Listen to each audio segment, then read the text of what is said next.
Hello everyone, it's Larika here.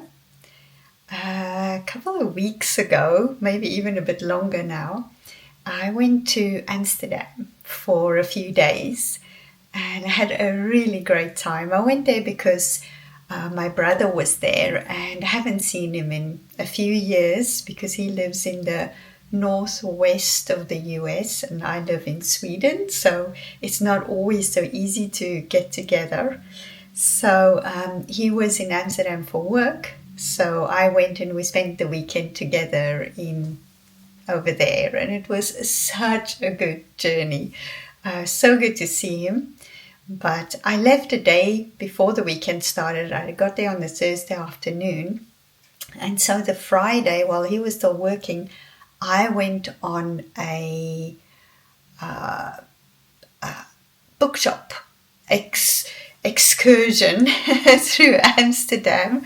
So I went to visit a whole bunch of bookshops. I just want to talk about some of the bookshops that I went to while I was there, and then some of the books I bought. I didn't buy many books because I didn't have a lot of, you have to fly back with all your books.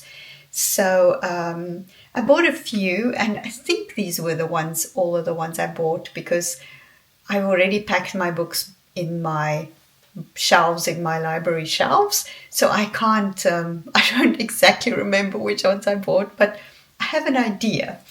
So I'm going to show the video, and then at the end of the video I will go through the books that I bought.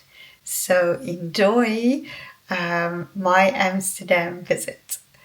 So with my suitcase and my backpack, I headed out to the train station. And I took the train all the way down to Copenhagen Airport. I had a coffee and a chocolate croissant at the airport, and then I went to wait for my plane to arrive. I was flying with KLM, and it was I think it was like a prediction of the wonderful time ahead of me, because the magazine had an article about the best libraries in the world, and it was so awesome to see all these fantastic places and libraries, and it just made me feel really good about what was to come. I stayed in the Volks Hotel, and it was such a cool place. It used to be an old newspaper, and I felt right at home because I used to be a features editor of a newspaper and a magazine at another point. So I felt like I was back in my journalist days in this beautiful hotel with this beautiful view. It was really a lovely, lovely place.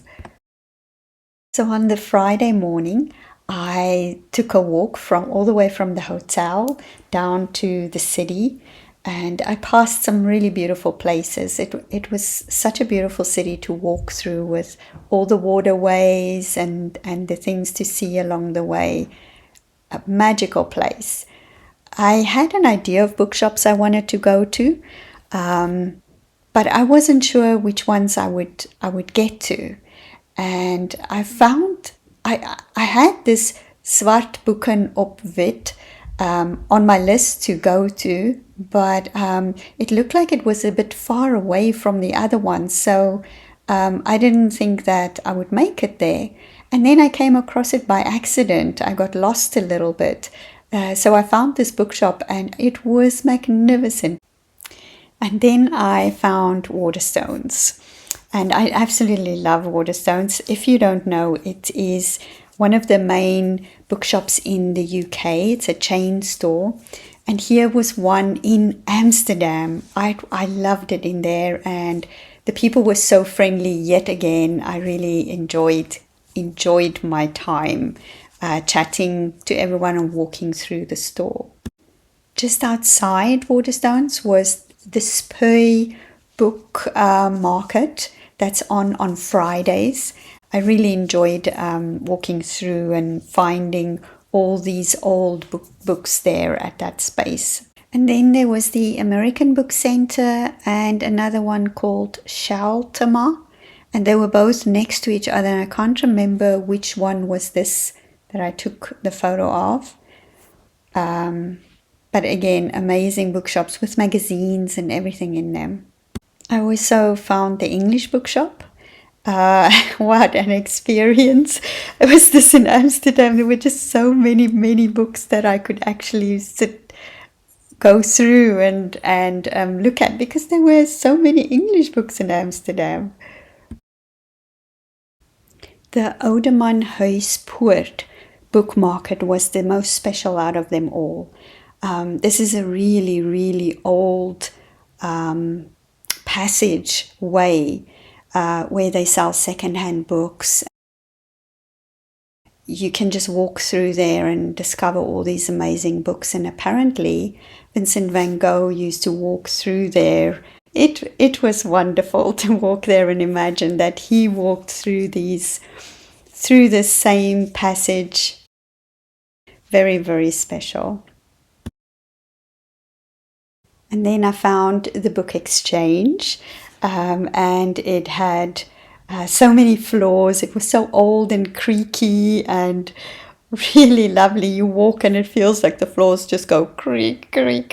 And I saw some beautiful books there. It felt like a hallowed ground for anybody that loves books. Totally recommend. If there's one book place you go to in Amsterdam, this is it, the book exchange. Very special place.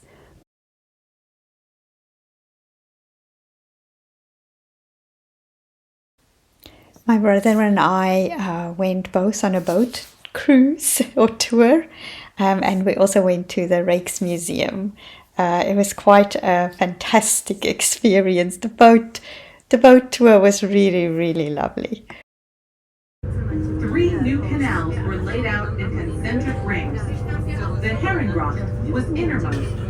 The Keizersgracht, or Emperor's Canal, was in the middle, followed by the Prinsengracht, or the Prince's Canal.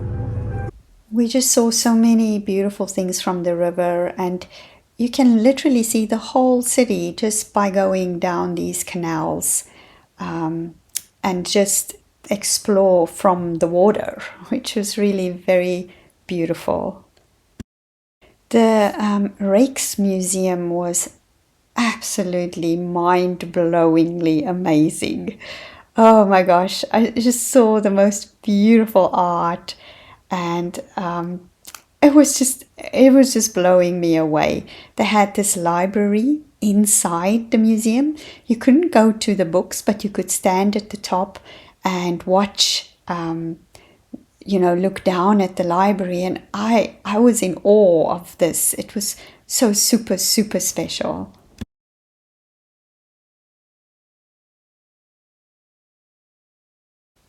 This is a painting of a very old bookshop in Amsterdam. And this is a writer trimming his pen. It was just such a lovely experience to see Amsterdam. Okay, so here are the books I bought while I was in Amsterdam. So some of them I bought secondhand at those secondhand shops I showed. The one I bought was, it's an old book. This is a secondhand one called Jonathan Livingston Seagull, A Story, and it was written by Richard Bach.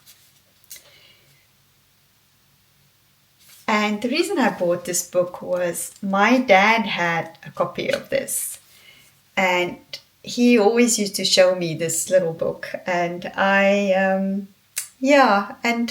so when I saw it on a shelf, I thought, I want to get this because, my dad had this book and he always used to show it to me with the imagery, just like photos in there and things of the seagull. So I want to read it because I don't really remember much of it. So I thought it's a little piece of my father. And then I went to, also got at one of the secondhand shops, two Donna Leon books. It's Italian crime writer and that writes novels about crime writing in Venice. And I really like the books, and I haven't read it. I think it's a lady, some of her books in a while. So I saw these two at a secondhand shop. The first one is Unto Us a Son is Given. So, yeah. And the other one is Friends in High Places. Really pretty. Oh, I don't know if you can see reflections. Really pretty book. With the hardcover. And, yep. So, two of those. And then another crime book. I was on a bit of a crime spree. I didn't buy this book in Amsterdam. I'll just show you. I think I bought it in a second-hand shop here in Sweden, actually. This is a lie. It wasn't Amsterdam, Sweden. It's a Jonathan Kellerman book called Billy Straight. Yeah, I think I bought this here in Sweden somewhere, but also recently. So that was not right. And then I got two new books. One was a book from Murakami, one of my favorites, and it's called A Novelist as a Vocation. Oh, is that just? He's I love Murakami's writing. So this is non-fiction, and he talks about, it's like basically some essays about being a novelist and just about novelists in general. Like some of the contents here I'll read to you is, are novelists broad-minded? When I became a novelist, on literary prizes, who do I write for, going abroad, a new frontier. So it's just short pieces about his life as a novelist, and I read a couple already and I really like it. And then the other book is also from a Japanese author, and it's a Penguin classic, but it's small book. It's like a small little book that you can just fit in your back pocket. And it's by Yoko Tsushima, Territory of Light. And I don't know anything about this author, never heard of this book, but I saw it on the shelf and it just looked so super pretty. Look how small it is. I love this style of book. And so I opened the book and it says, the apartment had windows on all sides. I spent a year here with my little daughter on the top floor of an old 4-story office building. We had the whole 4th floor to ourselves, plus the rooftop terrace. At street level, there was a camera shop. The 2nd and 3rd floors were both divided into 2 rental offices.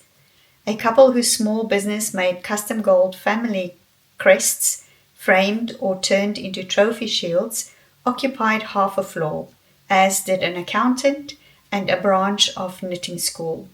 But the rooms on the 3rd floor facing the main street happened to remain vacant all the time I lived above them. I used to slip in there some nights after my daughter had finally gone asleep. I would open the windows a fraction and enjoy a different take on the view, or walk up and down the empty space.